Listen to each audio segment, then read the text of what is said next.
Hello and welcome my dear students. मैं हूं are के गिरी, आपका मैथमेटिक्स गुरु। गाइस, पिछले लेक्चर में हमने डिटर्मिनेंट के बेसिक्स पढ़े थे।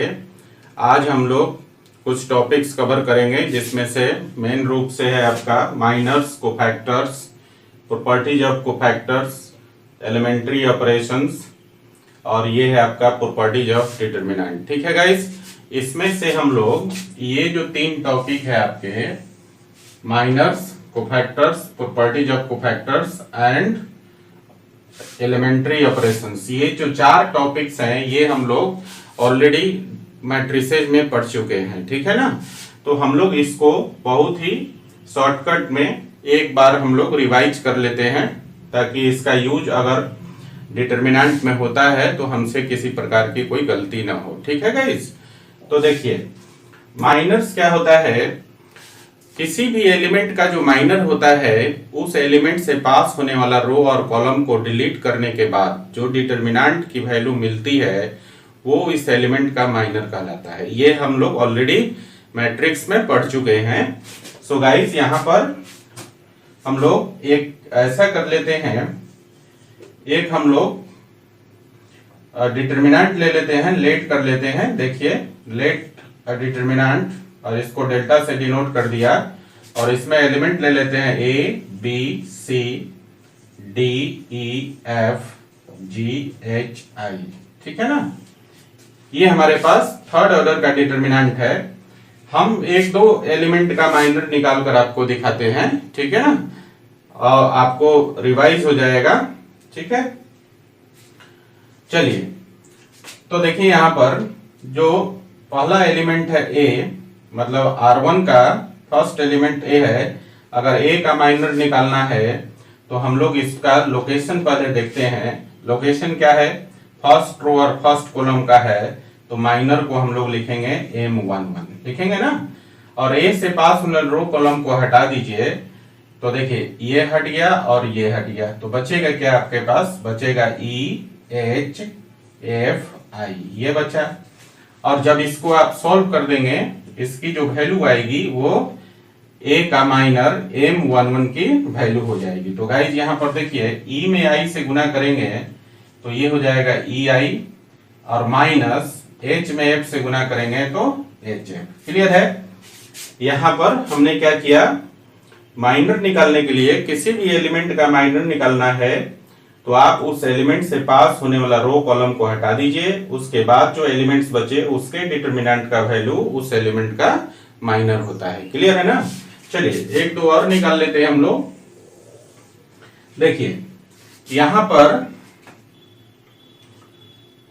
अगला एलिमेंट बी है, और बी का निकालते हैं। और बी का लोकेशन क्या है गाइस, देखिए फर्स्ट रो और सेकेंड कॉलम में बी सिचुएटेड है, तो इसका जो माइनर हो जाएगा M12, और M12 क्या होगा, B से पास होने वाले रो को और कॉलम को हटा दीजिए तो बचेगा DGFI। ठीक है, और इसका डिटर्मिनेंट देखिए DGFI, और इसका डिटर्मिनेंट का वैल्यू तो D में I से गुना करेंगे तो हो जाएगा DI, और G में F से गुना करेंगे तो माइनस हो जाएगा GF। ठीक है, इसी प्रकार आप सारे एलिमेंट का माइनर निकाल सकते हैं। और वो कैसे निकालते हैं, देखिए लास्ट में हम लोग लास्ट एलिमेंट है, ठीक है ना, कैसे निकालते हैं ये हमने अभी बता दिया। इसका लास्ट एलिमेंट है I, और I का लोकेशन हम देख लेते हैं। I का लोकेशन है देखिए थर्ड रो और थर्ड कॉलम, तो इसका माइनर हो जाएगा M33, और इससे पास होने वाला I से पास होने रो कॉलम को हटा दीजिए, तो जो बचेगा एलिमेंट वो बचेगा ADBE, तो ये हो गया ADBE। क्लियर है गाइस। यहाँ देखिए A में E से गुना करेंगे तो ये हो गया AE, और फिर D में B से गुना करेंगे तो ये हो गया माइनस DB। ठीक है, इस प्रकार से हम लोग किसी भी एलिमेंट का माइनर निकालते हैं। ठीक है, अब बात आती है कोफैक्टर की। तो कोफैक्टर कैसे निकालते हैं, माइनर्स में अगर उसका साइन हम लगा दें, ठीक है ना, तो वो उस एलिमेंट का कोफैक्टर हो जाता है। ठीक है, और साइन लगाने के लिए हम लोग एक फॉर्मूला पढ़े थे, -1 to the power I plus j। ठीक है, सो गाइस कोफैक्टर्स की बात करें हम लोग, देखिए यहाँ पर कोफैक्टर्स की बात करें तो कोफैक्टर्स को CIJ से डिनोट किया जाता है, ठीक है ना। और इसको हम लिखते हैं -1 to the power I plus J और इनटू MIJ, ठीक है ना। ये स्टैंडर्ड फॉर्मूला है कोफैक्टर निकालने का, जिसे हम लोग मैट्रिक्स में पढ़ चुके हैं। तो देखिए A का अगर कोफैक्टर निकालना है तो A का लोकेशन हमें मालूम है A11, तो कोफैक्टर इसका हो जाएगा गाइस C11, ठीक है।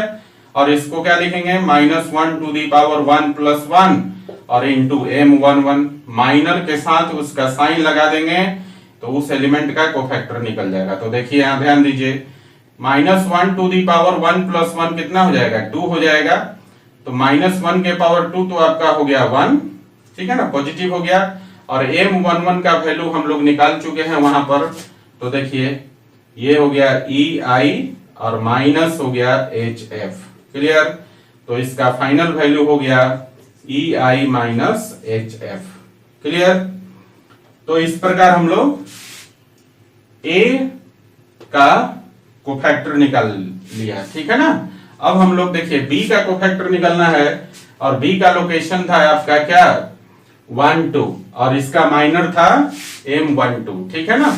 सो गाइस B का जो कोफैक्टर हो जाएगा वो हो जाएगा C12 और C12 को हम लिख सकते हैं -1 to the power 1 plus 2, clear है, और इनटू M12, ठीक है ना। अब देखिए -1 के पावर 1 प्लस 2 करेंगे तो 3 हो जाएगा और -1 के पावर 3 हो गया आपका -1 और इनटू M12 का वैल्यू हम लोग निकाले हुए हैं यहाँ पर देखिए, तो ये है आपका वैल्यू DI माइनस GF, ठीक है, ये वैल्यू है।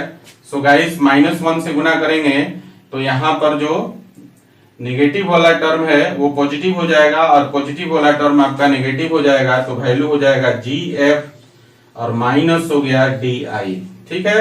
या फिर आप ऐसा न लिखकर खाली माइनस रख सकते हैं बाहर और ब्रैकेट में सेम टू सेम लिख सकते हैं, ठीक है ना।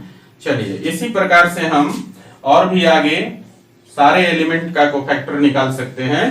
So guys last element I है और इसका लोकेशन है A33, तो इसका जो कोफैक्टर हो जाएगा वो हो जाएगा आपका C33 और इसको हम लोग लिखेंगे -1 टू दी पावर 3 प्लस 3 और इंटू M33, ठीक है ना।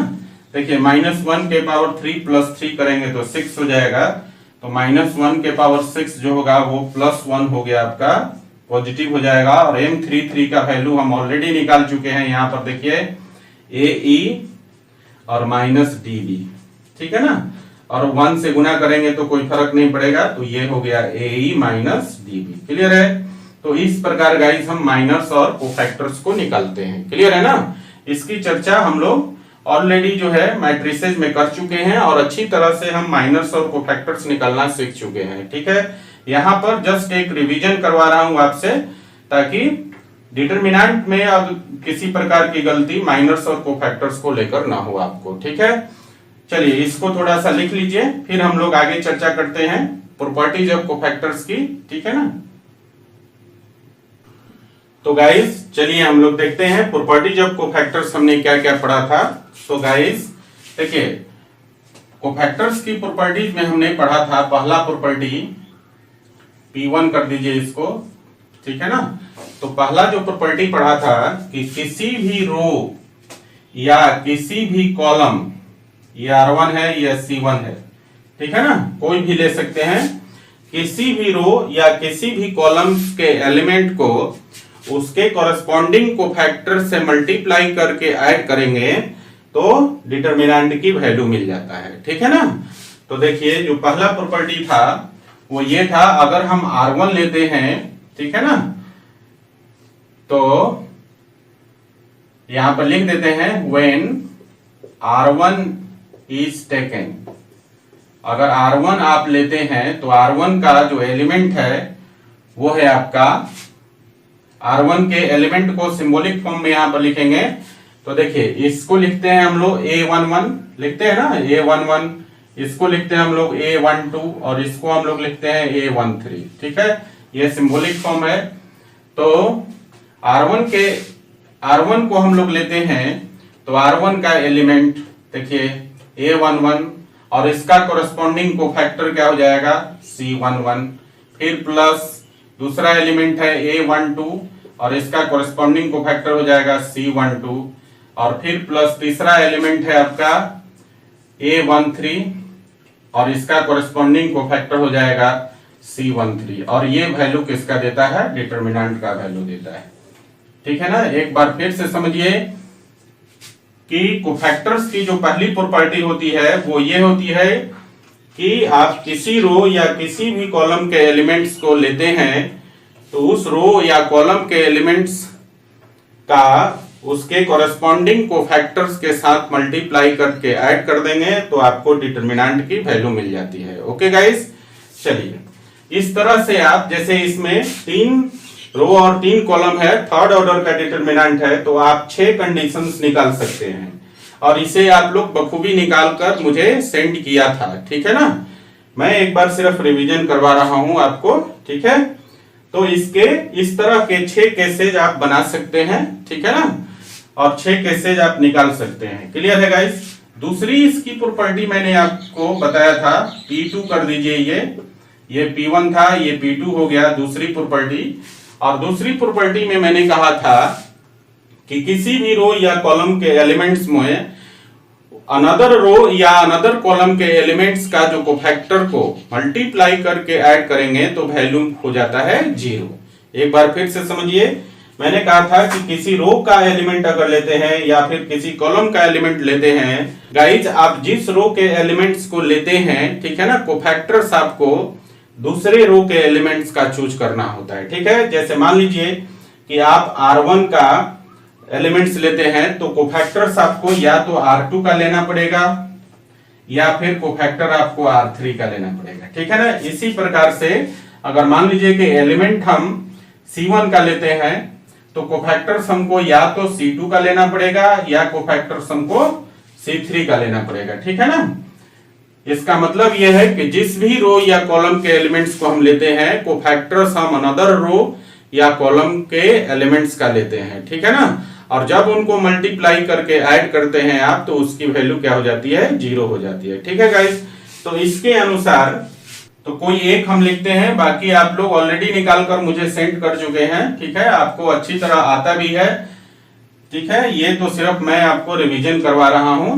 ठीक है गाइस, चलिए अगर हम R1 के एलिमेंट को लेते हैं तो R1 का एलिमेंट का सिंबॉलिक फॉर्म होता है, देखिए A11। ठीक है ना, अगर हम यहां फिर से लिख देते हैं when R1 is taken, अगर R1 को हम लोग लेते हैं तो देखिए यहां पर 2 केसेस बन जाएगा।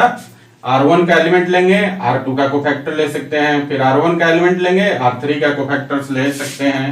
तो देखिए यहां पर पहला केस ले लेते हैं हम लोग कि R1 का एलिमेंट लेते हैं और कोफैक्टर हम R2 का ले लेते हैं। तो क्या हो जाएगा गाइस, देखिए R1 का एलिमेंट हो गया A11, ठीक है, और कोफैक्टर हम R2 का लेते हैं तो इसका सिंबॉलिक फॉर्म होता है A21, इसको आप लिखते हैं A22 और इसको आप लिखते हैं A23, लिखते हैं ना। तो देखिए जरा A11 हो गया एलिमेंट, ठीक है, और देखिए A21 का यहां पर R2 के एलिमेंट में देखिए A21, A22, A23, तो इसके कोरेस्पॉन्डिंग कोफैक्टर हो जाएगा C21C। ये देखिए यहां पर लिख ही लीजिए, इसका कोरेस्पॉन्डिंग कोफैक्टर हो जाएगा C21, इसका हो जाएगा C22 और इसका कोरेस्पॉन्डिंग कोफैक्टर हो जाएगा C23, हो जाएगा ना। तो हमने क्या किया, R1 का एलिमेंट लिया और कोफैक्टर हम R2 के एलिमेंट्स का ले रहे हैं, तो ये हो जाएगा C21 प्लस A12, R1 का एलिमेंट है, और इनटू C22 R2 के एलिमेंट का कोफैक्टर है, और प्लस A13, ठीक है, और इनटू C23, ये एलिमेंट R1 का और कोफैक्टर जो है R2 का, ठीक है ना, और इसकी वैल्यू कितनी हो गई 0। इसी प्रकार से जो दूसरा केस होगा, अगर हम लोग तीसरे रो के एलिमेंट को लेते हैं, देखिए यहां पर तीसरे रो के एलिमेंट का कोफैक्टर लेते हैं तो इसको हम लोग सिंबॉलिक फॉर्म में लिखते हैं A31, इसको हम लोग लिखते हैं A32 और इसको हम लोग लिखते हैं, यहाँ देखिए इसको हम लोग लिखते हैं A33, ठीक है ना। A31 का कोरेस्पॉन्डिंग कोफैक्टर हो जाएगा C31, A32 का कोरेस्पॉन्डिंग हो जाएगा C32 और फिर A33 का कोरेस्पॉन्डिंग कोफैक्टर हो जाएगा C33, ठीक है गाइस। तो देखिए R1 का ही एलिमेंट लेंगे लेकिन कोफैक्टर सब किसका लेंगे, R3 का लेंगे। सो गाइस यहाँ पर ये हो जाएगा आपका A11 और कोफैक्टर आपका किसका लेना है, R3 के एलिमेंट्स का, तो ये हो जाएगा C31, ठीक है। फिर प्लस A12 इंटू C32, ठीक है।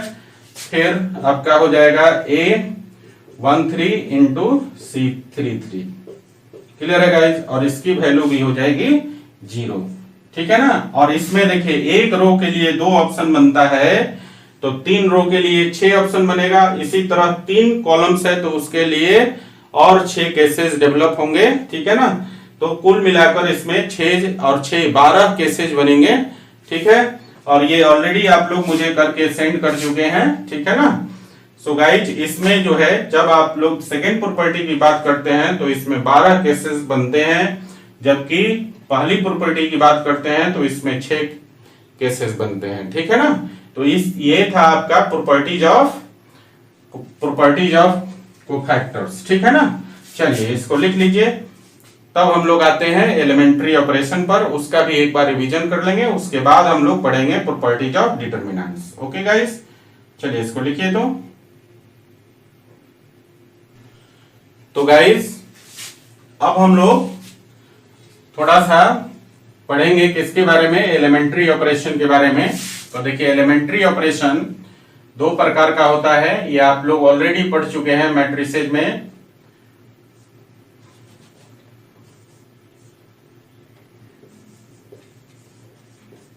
एलिमेंट्री ऑपरेशंस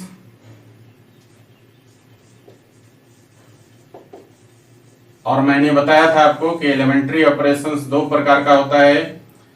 और कौन कौन सा होता है गाइस, पहला होता है elementary row operations, elementary row operations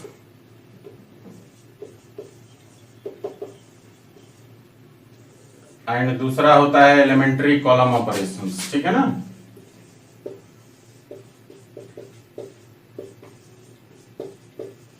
column operations, ठीक है गाइस। ये 2 प्रकार का एलिमेंट्री ऑपरेशंस होता है। इसमें देखिए एलिमेंट्री रो ऑपरेशंस में पहला है आपका कि किसी भी रो में किसी भी 2 रो को आपस में इंटरचेंज कर सकते हैं,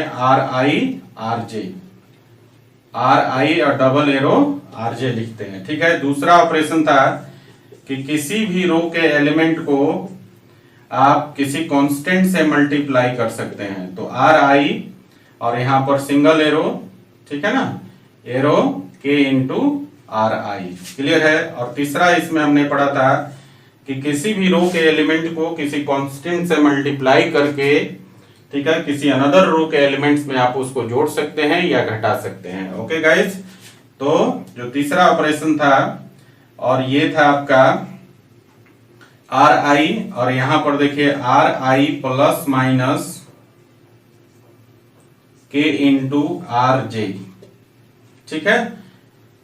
और इसमें एक और प्रॉपर्टी ऐड कर सकते हैं आप लोग, और वो क्या है कि किसी भी, यही प्रॉपर्टी है, इसका थोड़ा सा एक्सपेंडेड वर्जन हो जाएगा आपका। देखिए RI को आप ऐसा भी लिख सकते हैं कि तीनों रो में कुछ ना कुछ कांस्टेंट से मल्टीप्लाई करके जोड़ घटा सकते हैं, ठीक है। तो RI हो गया, जिस भी जिस भी रो पर आपको ऑपरेशन करना होता है आप उसको लेफ्ट साइड में लिखते हैं, फिर एरो लिखते हैं, ठीक है। डबल एरो सिर्फ एक ही प्रॉपर्टी में होता है जब आप इंटरचेंज करते हैं, ठीक है ना। चलिए यहां पर है, जैसे RI है तो आप लिख सकते हैं अल्फा RI प्लस माइनस इसी तरह से बीटा RJ और फिर प्लस माइनस गामा RK, ऐसा लिख सकते हैं, ठीक है ना। ये RI RJ और RK आपके रोज हैं, ठीक है ना। तो ये ऑपरेशन भी आप डिटरमिनेंट में कर सकते हैं। ओके गाइस, चलिए हम लोग देखते हैं आगे। एलिमेंट्री कॉलम ऑपरेशन में इसी प्रकार से 4 ऑपरेशंस होंगे। पहला हो जाएगा किसी भी 2 कॉलम को आपस में इंटरचेंज करेंगे तो CI CJ डबल एरो के साथ लिखेंगे। दूसरा है कि किसी भी कॉलम के एलिमेंट्स में अगर आपको किसी कांस्टेंट से मल्टीप्लाई करना है तो आप इसको लिखते हैं CI, एरो देकर लिखते हैं KCI। और इसी तरह से तीसरा ऑपरेशन है कि किसी भी कॉलम्स के एलिमेंट्स में किसी कांस्टेंट से मल्टीप्लाई करके आप किसी अनदर कॉलम के एलिमेंट्स में जोड़ या घटा सकते हैं तो इसको लिखते हैं CI और यहां पर लिखते हैं कि CI प्लस माइनस KCJ। ठीक है। और इसी तरह इसका चौथा ऑपरेशन हो जाएगा कि आप क्या करेंगे, इसी तीसरा का एक्सटेंडेड वर्जन है आपका कि आप ऐसा लिख सकते हैं कि CI और इसी प्रकार से alpha CI plus beta CJ और प्लस गामा CK। इस तरह से आप लिख सकते हैं, एक ऑपरेशन ये कर सकते हैं। ठीक है ना। तो ये था। अब गाइस यहां पर एक बात आती है कि मैंने मैट्रिसेस में आपको कहा था कि किसी भी प्रॉब्लम को सॉल्व जब करेंगे, किसी प्रॉब्लम को आप बना रहे हैं तो उसमें आपने अगर रो ऑपरेशन यूज किया तो थ्रू आउट द प्रॉब्लम आपको रो ही ऑपरेशन यूज करना है। ठीक है ना। ये मैट्रिसेस में मैंने आपको बताया था, बट डिटर्मिनेंट के केस में ये प्रतिबंध समाप्त हो जाता है। ठीक है ना। आप जो है किसी प्रॉब्लम को बना रहे हैं तो आप उसमें रो एलिमेंट्री ऑपरेशन और कॉलम एलिमेंट्री ऑपरेशन दोनों आप यूज कर सकते हैं। बस ध्यान सिर्फ ये रखना है कि एक स्टेप में दोनों यूज नहीं होगा। ठीक है ना। जैसे मान लो कि कोई पहला स्टेप हम कर रहे हैं तो उसमें रो ऑपरेशन भी कर दें और कॉलम ऑपरेशन भी कर दें तो सेम स्टेप में रो कॉलम ऑपरेशन नहीं होगा। मतलब ऐसे कर सकते हैं कि पहले स्टेप में हम रो ऑपरेशन कर लिया, दूसरे स्टेप में हम कॉलम ऑपरेशन कर सकते हैं। ठीक है ना। मतलब सेम प्रॉब्लम में रो और कॉलम ऑपरेशन कर सकते हैं लेकिन स्टेप आपका डिफरेंट होगा। Okay guys. ठीक है ना। डिटर्मिनेंट के केस में, जबकि मैट्रिसेस के केस में वहां प्रतिबंध था कि अगर प्रॉब्लम में आपने रो ऑपरेशन यूज करना शुरू किया है तो थ्रू आउट द प्रॉब्लम आपको रो ही ऑपरेशन करना है, या कॉलम ऑपरेशन करना शुरू किया तो थ्रू आउट द प्रॉब्लम आपको कॉलम ऑपरेशन ही करना है। ठीक है गाइस। यहां पर ये प्रतिबंध समाप्त हो जाता है। आप जो है सेम प्रॉब्लम में, ठीक है ना, आप रो ऑपरेशन और कॉलम ऑपरेशन दोनों कर सकते हैं। बस ध्यान रखना है स्टेप आपका डिफरेंट होना चाहिए। आपने फर्स्ट स्टेप में रो ऑपरेशन किया है तो सेकेंड स्टेप में आप कॉलम कर सकते हैं, फिर इसी तरह थर्ड में आप रो कर सकते हैं, इसी तरह से चौथे पांचवें में आप स्टेप बदल गया तो elementary row or column operation भी आप बदल सकते हैं। ठीक है। चलिए यहां पर एक बात और भी होती है कि आप जो है कोई मान लीजिए कि nth ऑर्डर का डिटर्मिनेंट है आपके पास, तो किसी स्टेप में आप टोटल कितने मैक्सिमम नंबर ऑफ ऑपरेशंस कर सकते हैं। ठीक है। जैसे मान लो कि आपके पास 3 ऑर्डर का डिटर्मिनेंट है और पहले स्टेप में हम कितना अधिक से अधिक कितना ऑपरेशंस कर सकते हैं उसमें, तो एक साथ आप जितना ऑर्डर का डिटर्मिनेंट है उससे कम एक ऑपरेशन, मैक्सिमम जो ऑपरेशन की संख्या होगी ऑर्डर के संख्या से एक कम होगा। ठीक है ना। जैसे मान लीजिए कि आपके पास 3 ऑर्डर का, थर्ड ऑर्डर का डिटर्मिनेंट है तो आप किसी स्टेप में मैक्सिमम 2 ऑपरेशन एक साथ कर सकते हैं। ठीक है ना। बात समझ में आई। एक बार फिर से समझिए। मैंने कहा कि अगर nth ऑर्डर का डिटर्मिनेंट है, ठीक है, तो आप मैक्सिमम ऑपरेशंस किसी स्टेप में n-1 ऑपरेशंस कर सकते हैं। ठीक है। क्लियर। जैसे मैंने एग्जांपल के लिए कहा कि अगर आपके पास थर्ड ऑर्डर का डिटर्मिनेंट है तो किसी स्टेप में अधिक से अधिक 2 ऑपरेशंस कर सकते हैं। सिंगल ऑपरेशन तो होगा ही होगा। ठीक है ना। आप मैक्सिमम 2 कर सकते हैं, एक साथ किसी स्टेप में 3 ऑपरेशंस नहीं कर सकते। Okay guys. इस चीज को प्रैक्टिकली हम लोग समझेंगे। अभी जब प्रॉब्लम बनाएंगे तो ये बात हम चर्चा करेंगे इस बात की। ठीक है ना। और ये चीजें आप अब देखेंगे भी। ठीक है। तो मैक्सिमम नंबर ऑफ ऑपरेशंस जो है किसी स्टेप में वो ऑर्डर के संख्या से एक कम होना चाहिए। Okay guys. चलिए इसको जरा लिख लीजिए। तो गाइस जो अगला टॉपिक है अपना प्रॉपर्टीज ऑफ डिटर्मिनेंट। ठीक है ना। और इसमें जो पहली प्रॉपर्टी है डिटर्मिनेंट की, यह है आपकी the value of determinant remains same. Determinant की वैल्यू हमेशा सेम रहेगी कब? If its rows and columns are interchanged. अगर डिटर्मिनेंट के रोज और कॉलम्स को आपस में इंटरचेंज कर देंगे तो डिटर्मिनेंट की वैल्यू हमेशा समान रहेगी, ठीक है ना, सेम रहेगी। क्लियर है? एग्जाम्पल के तौर पे आप देखिए, जैसे मान लीजिए कि हमारे पास एक डिटर्मिनेंट है और इसमें एलिमेंट है ए बी सी डी, ठीक है ना। देखिए अब यहां पर हम लोग क्या करते हैं, interchange of rows and columns, rows and columns. देखिए अब यहाँ पे रोज और कॉलम को आपस में इंटरचेंज कर देते हैं। देखिए इसमें दो रो है R1 R2, यहाँ देखिए दो कॉलम C1 C2 है ना। अब इसको आपस में इंटरचेंज कर दीजिए तो देयरफॉर देखिए R1 को C1 बना दीजिए तो ये हो जाएगा A B, और R2 को C2 बना दीजिए तो ये हो जाएगा C D, ठीक है। तो जो डिटर्मिनेंट की वैल्यू यहां थी, इंटरचेंज करने के बाद वैल्यू सेम ही रहेगा। क्लियर है ना? रोज कॉलम को आपस में इंटरचेंज कर देने से डिटर्मिनेंट की वैल्यू चेंज नहीं होता है, सेम टू सेम ही रहता है। अब देखिए एक एग्जांपल आपको करके दिखाता हूं। जैसे मान लीजिए यहां पर लेट कर लेते हैं कि हमारे पास एक डिटर्मिनेंट है 2 3 4 5, ये हमारे पास एक डिटर्मिनेंट है। इसकी वैल्यू निकाल लेते हैं तो गाइज यहाँ पर इसकी वैल्यू हो जाएगी, देखिए 2 में 5 से गुना करेंगे तो 10 हो गया, और 3 में 4 से गुना करेंगे तो 12 हो गया। तो इसकी वैल्यू हो गई -2। क्लियर है? देखिए अब हम लोग क्या करते हैं, नाउ इंटरचेंज कर देते हैं।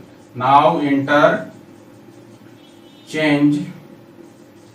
रोज एंड कॉलम्स, रोज और कॉलम को इंटरचेंज कर दीजिए तो देयरफॉर ये डिटर्मिनेंट आपका अब हो जाएगा। देखिए ये R1 है, ये आपका R2 है, ये आपका C1 है, और ये आपका C2 है ना।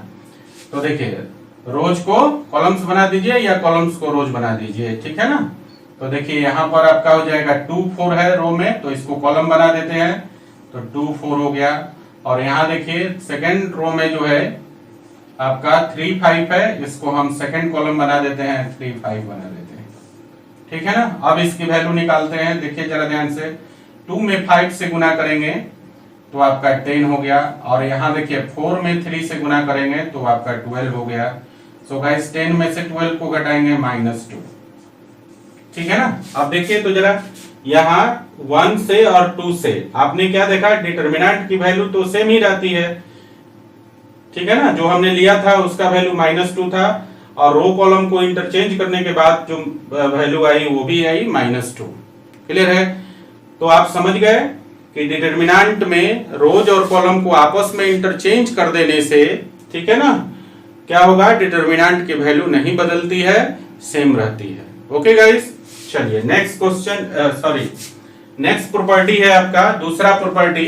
देखिए if all the elements of any row or column are 0, ठीक है, अगर किसी रो का या किसी कॉलम के सारे एलिमेंट 0 हैं, then the value of determinant will be 0, तो डिटर्मिनेंट की वैल्यू क्या होगी, 0 हो जाएगी।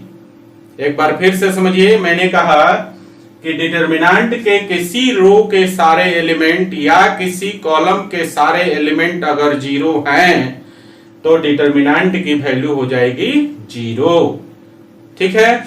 एग्जाम्पल के लिए समझिए, यहां पर देखिए लेट कर लेते हैं हम लोग कि हमारे पास एक डिटर्मिनेंट है यहां पर, और ये है आपका, देखिए ABC 0 0 0 DEF, ठीक है ना।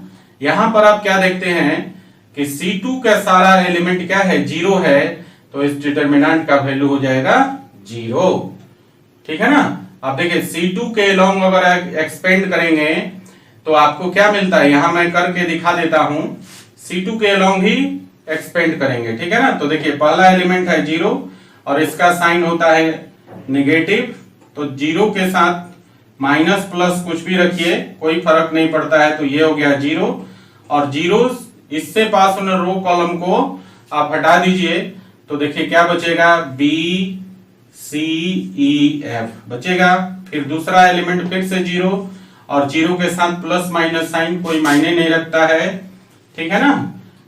तो आप यहां पर, यहां माइनस था यहां प्लस लिख सकते हैं, कोई दिक्कत नहीं है, ठीक है। लेकिन आप समझिए प्लस माइनस के साथ कोई मायने नहीं रखता है, लेकिन चूंकि एलिमेंट को लिख रहे हैं तो एलिमेंट को साइन के साथ लिखना होता है, ठीक है। अब दूसरा एलिमेंट इसका जीरो है, इसका साइन पॉजिटिव होता है, इससे पास होने रो कॉलम को हटा दीजिए तो बचेगा ए सी और डी एफ, ठीक है। देखिए तो फिर तीसरा एलिमेंट है इसका जीरो और इसका साइन नेगेटिव होता है, तो जीरो इंटू और फिर से आप देखिए इससे पास होने रो कॉलम को हटा दीजिए तो बचेगा ए बी और डी ई बचेगा ना। अब देखिए जीरो में इससे मल्टीप्लाई करेंगे तो जीरो हो गया, फिर प्लस इसी तरह से जीरो में इससे मल्टीप्लाई करेंगे तो फिर से जीरो और फिर जीरो में इससे मल्टीप्लाई करेंगे तो फिर से जीरो, तो वैल्यू क्या हो गया, जीरो।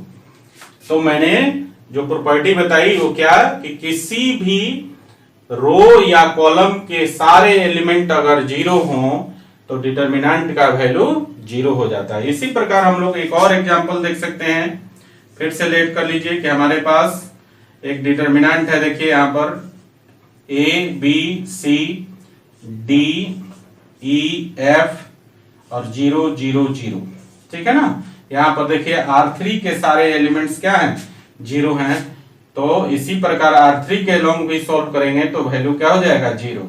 तो गाइस प्रॉपर्टीज बताने का पर्पस ये होता है कि आप क्वेश्चन को कम से कम समय में बना सके, ठीक है ना। डायरेक्टली प्रॉपर्टीज अप्लाई करेंगे और वैल्यू डायरेक्टली जीरो लिखेंगे, न कि आप इस तरह से एक्सपेंड करके वैल्यू निकालेंगे, तो फिर प्रॉपर्टीज पढ़ने का कोई फायदा नहीं है, ठीक है ना। यहाँ पर एक मैंने करके दिखा दिया है, आप यहाँ पर इसको तीसरे रो के लॉन्ग करके इवेलुएट करके आप निकाल सकते हैं, इसका भी वैल्यू क्या होगा, जीरो होगा। तो जब भी आप क्वेश्चन बनाएं डिटर्मिनेंट का, ठीक है ना, तो आप डायरेक्टली डिटर्मिनेंट के प्रॉपर्टीज को यूज करना है, ना कि वहां पे एक्सप्लेन करना है आपको, ठीक है। फिर आपका समय बहुत ज्यादा लगेगा, तो प्रॉपर्टीज पढ़ने से कोई फायदा नहीं होगा। ओके गाइस, तो आपको समझ में आ गया सेकेंड प्रॉपर्टी। चलिए इसको लिख लीजिए। तो गाइस अगली प्रॉपर्टी है third property, if two rows और two columns of a determinant are identical और प्रोपोर्शनल, ठीक है ना। किसी डिटर्मिनेंट के दो रोज या दो कॉलम्स अगर आइडेंटिकल हो या प्रोपोर्शनल हो, then the value of determinant is zero, ठीक है। अगर किसी डिटर्मिनेंट के दो रोज और दो कॉलम्स आइडेंटिकल हो या प्रोपोर्शनल हो तो डिटर्मिनेंट की वैल्यू क्या होती है, जीरो होती है, ठीक है ना। इसे देखिए एग्जांपल से हम लोग समझते हैं। जैसे मान लीजिए कि आपके पास एक डिटर्मिनेंट है डेल्टा 1 और इसके दो रो आइडेंटिकल है, देखिए इस तरह से ए बी सी और यहां पर है D E F A B C, तो इसकी वैल्यू जीरो हो जाएगी। कौन कौन सा रो दो आइडेंटिकल है, देखिए फर्स्ट रो R1 और थर्ड रो R3, ये दोनों आइडेंटिकल है। यहां पर आइडेंटिकल का मतलब है कि इन दोनों रो में जो एलिमेंट्स हैं वो सेम सेम एलिमेंट्स हैं, ठीक है ना। आइडेंटिकल का मतलब ये होता है, ठीक है। इसी प्रकार से अगर मान लीजिए कि आपके पास दूसरा एक डिटर्मिनेंट है, ठीक है ना, और इसमें मान लीजिए दो कॉलम्स आइडेंटिकल है, देखिए इस तरह से मान लो ए बी सी और फिर है आपका A B C D E F, ठीक है। देखिए यहां पर जो फर्स्ट कॉलम है C1 और जो सेकंड कॉलम है C2, ये आपके आइडेंटिकल हैं। आइडेंटिकल का मतलब दोनों कॉलम्स के एलिमेंट्स सेम सेम है, ठीक है ना। तो इस डिटरमिनेंट की वैल्यू क्या हो जाएगी, 0। क्लियर है ना। प्रोपोर्शनल का मतलब होता है, एक और एग्जांपल से समझिए आप।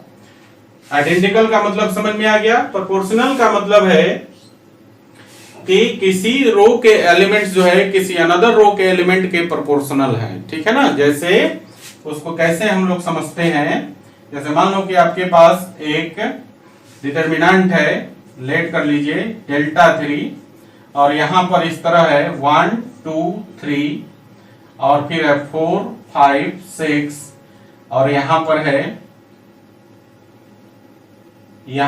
7 14 और 21।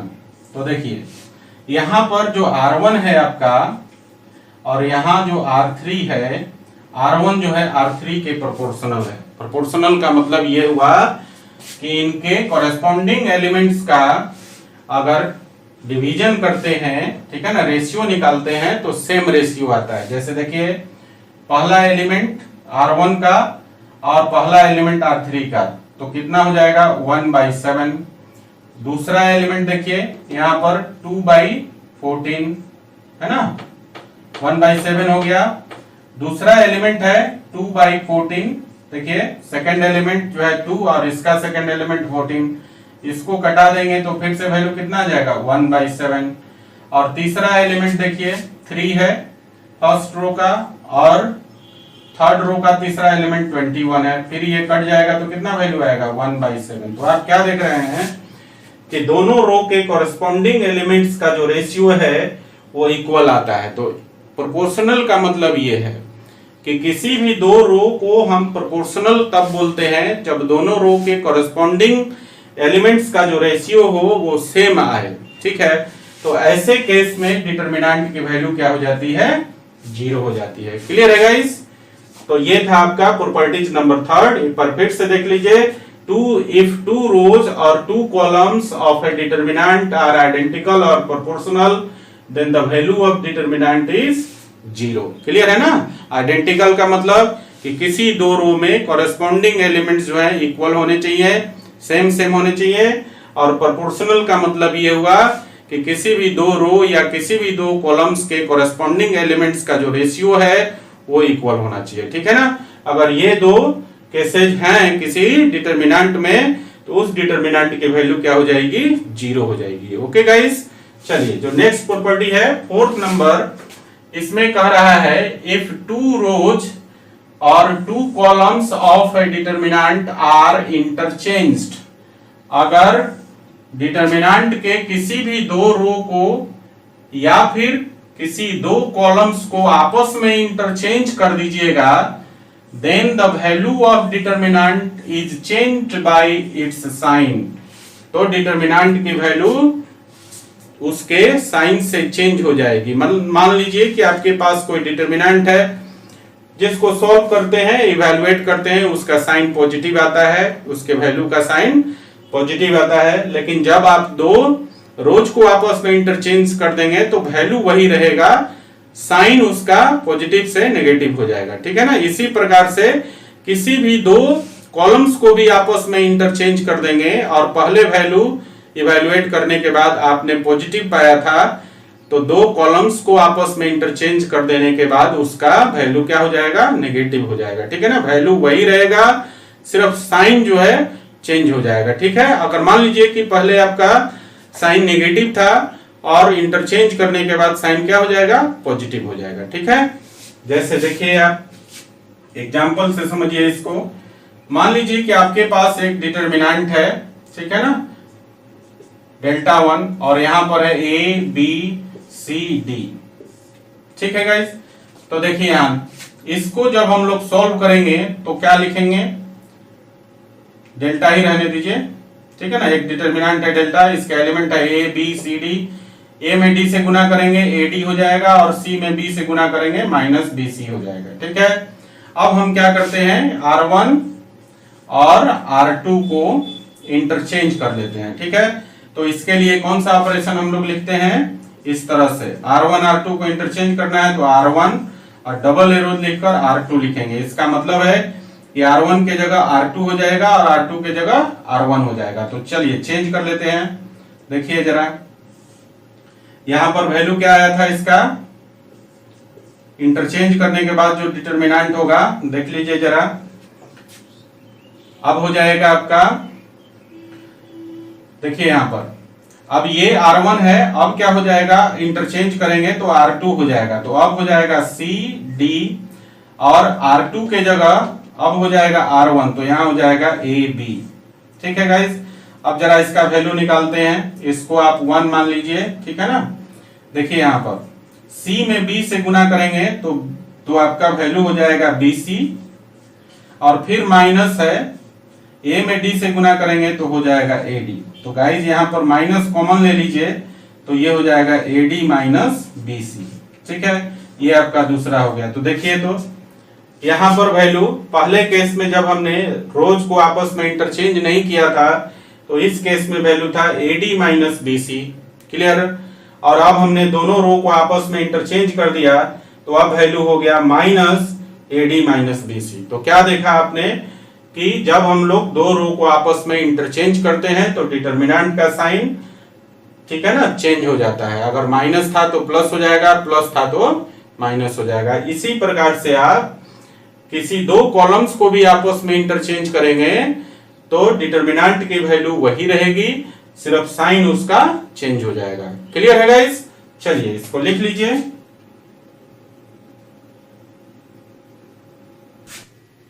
तो गाइस नेक्स्ट प्रॉपर्टी है प्रॉपर्टीज नंबर 5। ठीक है, और ये क्या कहता है, if all the elements of a row or a column of a determinant are multiplied by a non-zero constant, then the value of determinant gets multiplied by the same constant। ठीक है, अगर हम लोग डिटरमिनेंट के किसी रो के सारे element को किसी कांस्टेंट से मल्टीप्लाई करें या फिर किसी कॉलम के सारे एलिमेंट्स को हम लोग किसी नॉन जीरो कांस्टेंट से मल्टीप्लाई करें तो डिटरमिनेंट की वैल्यू जो होती है वो उसी कांस्टेंट से मल्टीप्लाई हो जाता है। ठीक है ना, मतलब उस डिटरमिनेंट का जो पहले वैल्यू था उसमें जिस कांस्टेंट से आपने एलिमेंट्स में मल्टीप्लाई किया है उसी कांस्टेंट से डिटरमिनेंट के वैल्यू में मल्टीप्लाई हो जाता है। ठीक है गाइस, चलिए इसको हम लोग एग्जांपल से समझते हैं। मान लीजिए कि हमारे पास एक डिटरमिनेंट है। देखिए एक डिटरमिनेंट ले लेते हैं, लेट कर लीजिए, और यहां पर हमने ले लिया 3 5 2 9। ठीक है ना, ये आपके पास एक डिटरमिनेंट है। अब हम लोग क्या करते हैं कि यहां पर R1 में पहले इसको हम लोग ऐसा करते हैं, इवेलुएट कर लेते हैं। तो देखिए इसका इवेल्युएशन क्या हो जाएगा, 3 में 9 से गुना करेंगे तो 27 हो गया, और 2 में 5 से गुना करेंगे तो 10 हो जाएगा, और जब घटाएंगे तो ये आपका हो जाएगा, देखिए 27 में से 10 घटाएंगे तो 17 हो जाएगा। क्लियर है। अब हम लोग क्या करते हैं, देखिए ध्यान से, कि यहां पर R1 के एलिमेंट को हम लोग 2 से मल्टीप्लाई कर देते हैं। ठीक है ना, तो देख लीजिए, तो अगला डिटरमिनेंट क्या हो जाएगा, नाउ यहां पर लिख देता हूं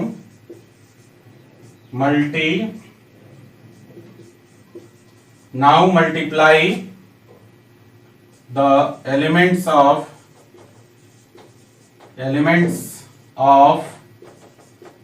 R1 by 2। तो देयरफॉर जो अगला डिटरमिनेंट हो जाएगा गाइस, देखिए क्या हो जाएगा, R1 के एलिमेंट को हम लोग 2 से मल्टीप्लाई कर रहे हैं तो 3 2 जा हो जाएगा 6 और 5 2 जा हो गया 10। ठीक है, और ये R2 सेम रहेगा 2 9। अब इसका वैल्यू निकालते हैं। तो देखिए 6 में 9 से गुना करेंगे तो 54 हो जाएगा, और 2 में 10 से गुना करेंगे तो ये आपका 20 हो गया। ठीक है ना, अब देखिए जरा यहां पर 54 में से 20 को घटा लेंगे तो आ जाएगा 34। क्लियर है, और 34 को आप लिख सकते हैं 2 × 17।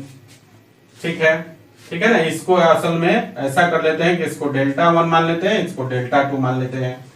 सो गाइज यहाँ पर आप क्या देख रहे हैं, 17 किसका वैल्यू है, ये वैल्यू आपका है किसका, डेल्टा 1 का वैल्यू। तो आपने क्या देखा कि जब R1 के एलिमेंट को 2 से मल्टीप्लाई कर दिया तो डेल्टा 2 का जो वैल्यू आया डेल्टा 1 के दुगना हो गया ना, 2 से मल्टीप्लाइड हो गया।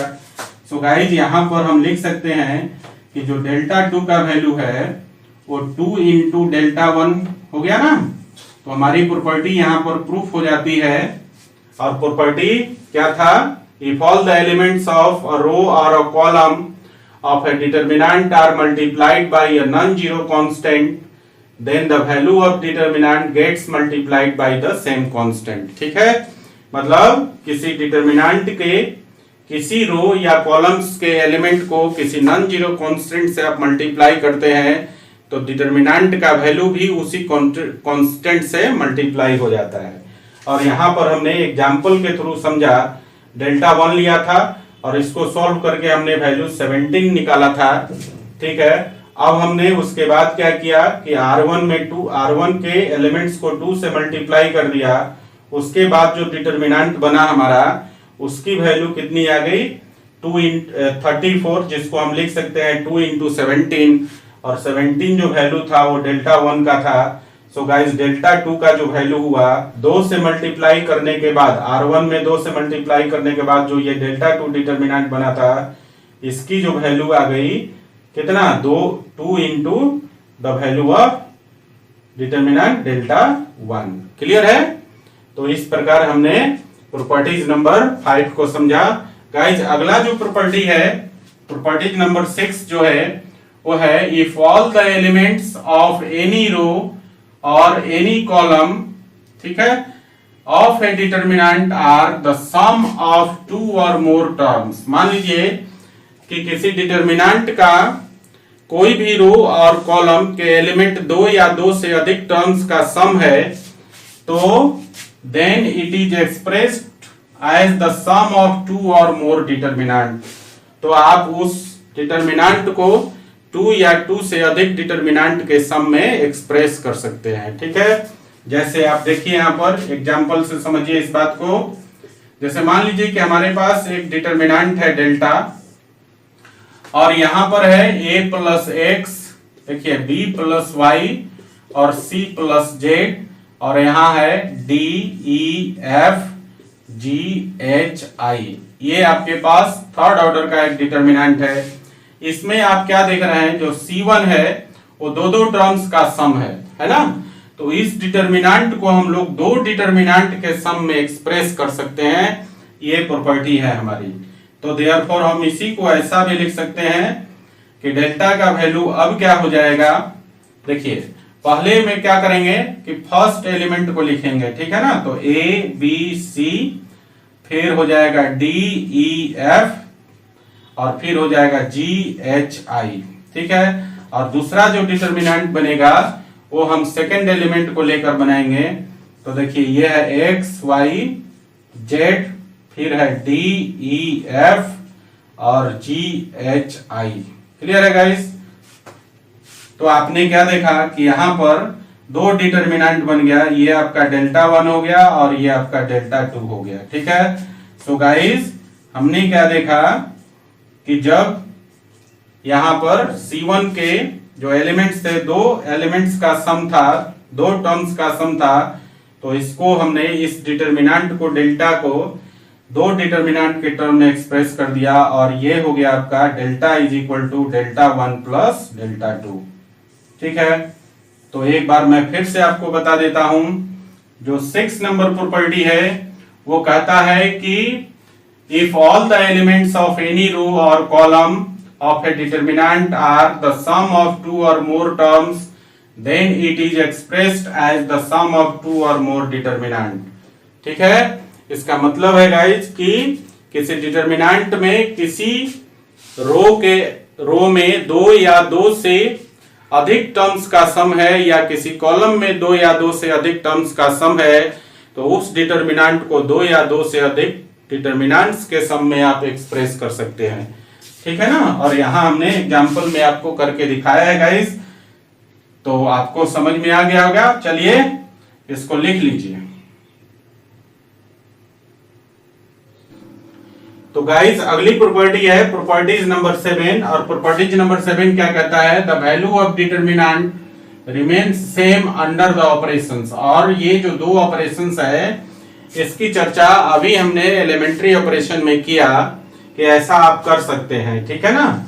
चलिए इन दो ऑपरेशंस को हम लोग एग्जाम्पल के थ्रू समझते हैं।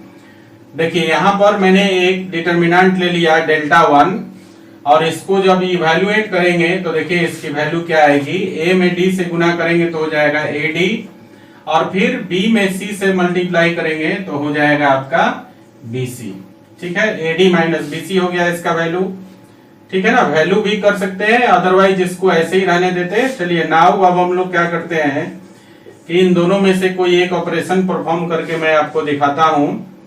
नाउ ऐसा करते हैं हम लोग कि R1 या C1 पर करके देखता हूं। C1 के जगह हम लोग ऐसा करते हैं कि 1 से C1 में गुना कर दीजिए और प्लस कर दीजिए 2 से C2 में गुना कर देते हैं, ठीक है ना। और इसको हमने जोड़ दिया और ऑपरेशन कहां पे किया, C1 पे परफॉर्म किया, ठीक है।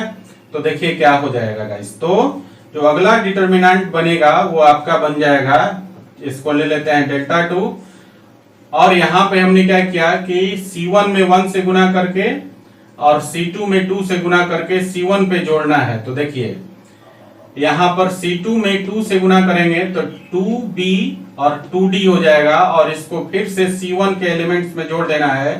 तो यहाँ 1 से गुना करेंगे तो वही रहेगा A और C, और इसमें 2 से गुना करेंगे 2B और 2D हो जाएगा, इसको आप इसमें जोड़ देंगे तो हो जाएगा A प्लस 2B, और यहां जुटेगा तो हो जाएगा C प्लस 2D, और सेकंड जो कॉलम होगा वो एज इट इज हो जाएगा BD, ठीक है ना।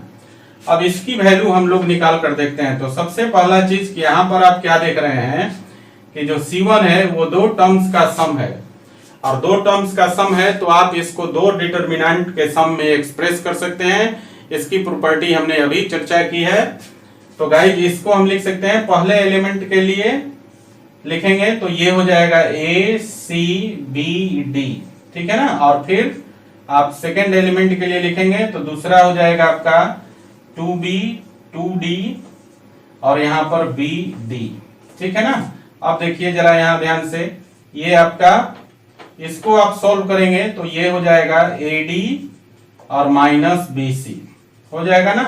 और यहाँ देखिए आपका जो पहला कॉलम है इसमें 2 से मल्टीप्लाइड है ना।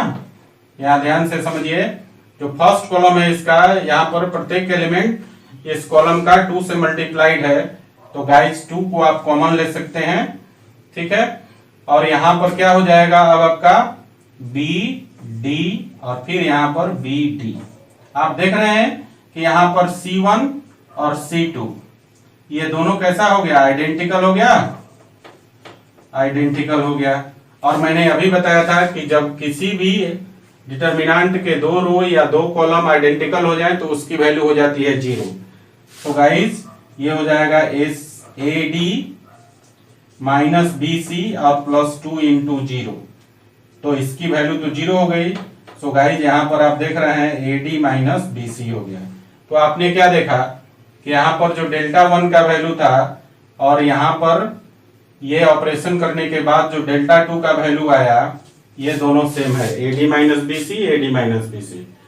तो हम कह सकते हैं कि ये जो दो ऑपरेशन है इंपॉर्टेंट ऑपरेशन आप रो और कॉलम के साथ कर सकते हैं, ठीक है ना। ऐसा करने से डिटरमिनेंट का वैल्यू में कोई परिवर्तन नहीं होता है, ठीक है ना। चलिए जो गाइस जो नेक्स्ट प्रॉपर्टी है वो है आपका प्रॉपर्टीज नंबर 8, और ये कहता है if the value of determinant becomes 0, ठीक है ना।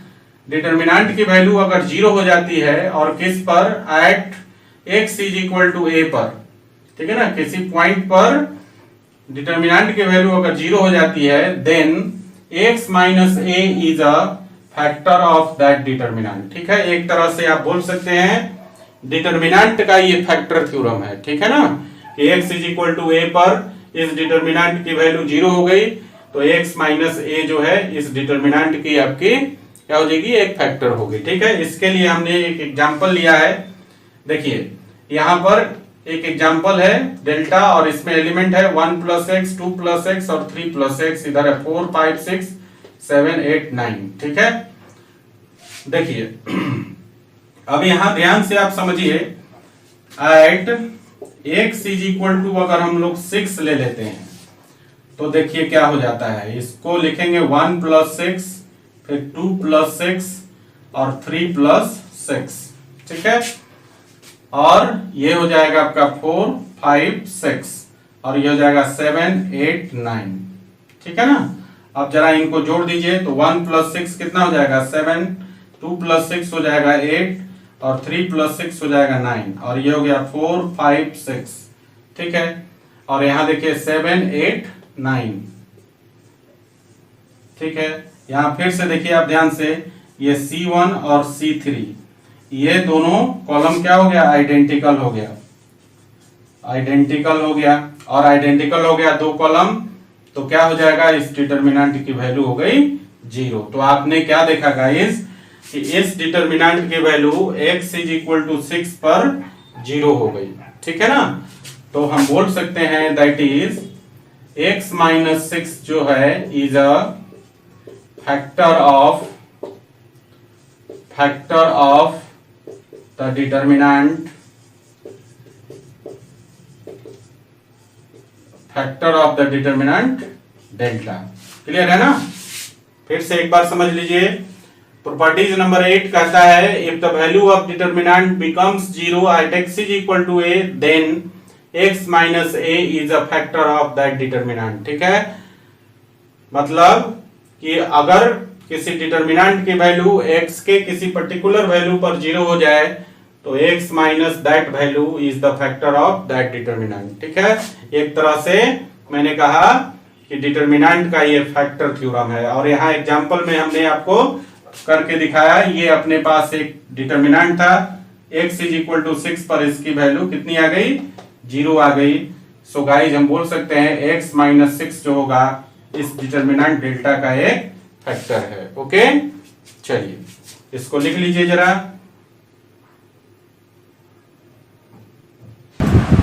तो गाइज अगली प्रॉपर्टी है प्रॉपर्टी नंबर 9, और ये क्या कहता है आपसे, if all the elements of a determinant above or below the diagonal are 0 then the value of determinant is the product of all diagonal elements।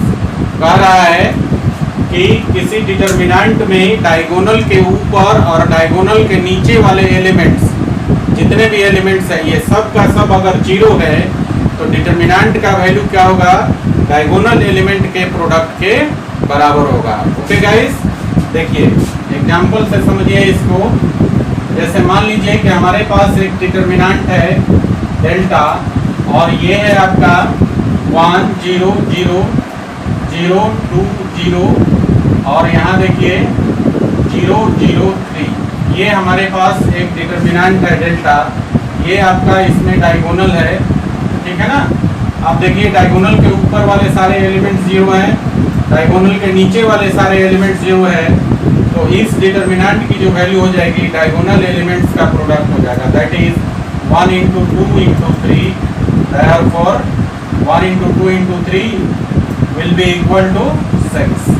तो इस प्रकार से आप किसी डिटर्मिनेंट की वैल्यू निकाल सकते हैं जब डायगोनल के ऊपर सारे एलिमेंट्स 0 हों और डायगोनल के नीचे भी सारे एलिमेंट्स 0 हों, तो डिटर्मिनेंट की वैल्यू डायगोनल के एलिमेंट्स के प्रोडक्ट के बराबर होता है। ओके गाइस, चलिए जो अगला प्रॉपर्टी है 10th प्रॉपर्टी, जो 10वां प्रॉपर्टी है वो ये कहता है if A and B are 2 square matrices of same order. यहाँ कंफ्यूज नहीं होना है, मैं मैट्रिसेज की ही बात कर रहा हूँ। ठीक है ना, अगर A और B दो स्क्वायर मैट्रिसेज है सेम ऑर्डर के, तो आप बोल सकते हैं, आप लिख सकते हैं कि डिटर्मिनेंट ऑफ ए बी को आप determinant of A into determinant of B के फॉर्म में आप लिख सकते हैं। ठीक है ना, ठीक है गाइस।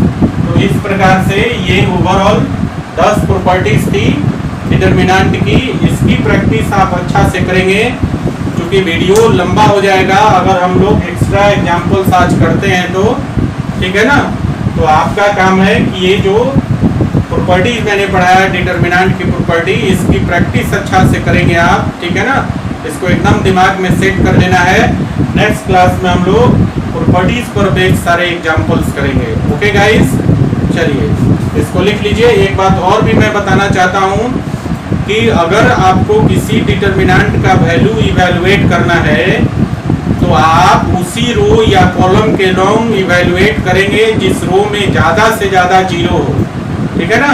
हर बातें लिखानी जरूरी नहीं है, कुछ बातें आपको बताकर भी समझाया जाता है, ठीक है ना।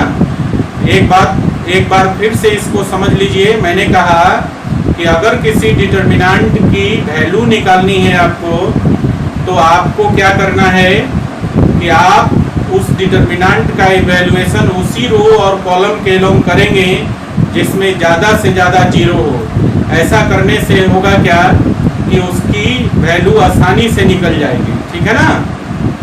जैसे एग्जाम्पल के थ्रू समझिए कि अगर मान लीजिए कि हमारे पास एक डिटर्मिनेंट है डेल्टा, और यहाँ पर है 0 0 5 6 7 8 2 1 9, ये हमारे पास एक डिटर्मिनेंट है, इसकी वैल्यू निकालनी है। तो अभी तक आपने क्या पढ़ा है कि सैरस डायग्राम से या किसी रो कॉलम के लॉन्ग आप एक्सपेंड करके इसका वैल्यू निकाल सकते हैं। मैंने कहा कि आप उसी रो और कॉलम के लॉन्ग आप इसको इवैल्यूएट करेंगे जिसमें ज़्यादा से ज़्यादा जीरो हो। तो देखिए फर्स्ट रो में आपके पास 2 जीरो है, तो हम इसका इवैल्यूएशन फर्स्ट रो के लॉन्ग करेंगे।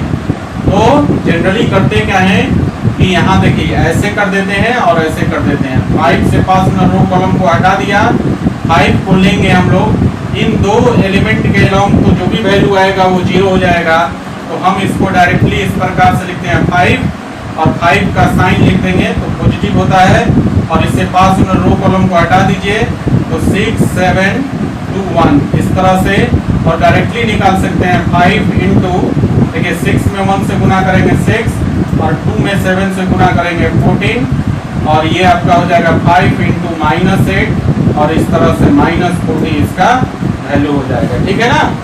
अब बात ये भी आती है कि अगर ज़्यादा जीरो नहीं है या एक भी जीरो नहीं है तो क्या करेंगे, तो आप डिटर्मिनेंट की प्रॉपर्टी यूज करके किसी रो या कॉलम के एलिमेंट को ज़्यादा से ज़्यादा जीरो बनाने की कोशिश करेंगे, ठीक है।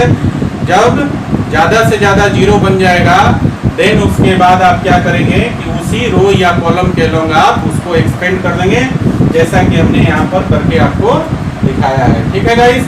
तो चलिए आज का क्लास यहीं समाप्त होता है, ठीक है ना। जितना मैंने कहा है वो आप जरूर करिएगा। नेक्स्ट क्लास में हम लोग प्रॉपर्टीज पर बेस्ड प्रॉब्लम्स बनाएंगे। तो guys till then bye bye, take care. चलिए उतार लीजिए। Thanks for watching, keep in touch, do like share and subscribe.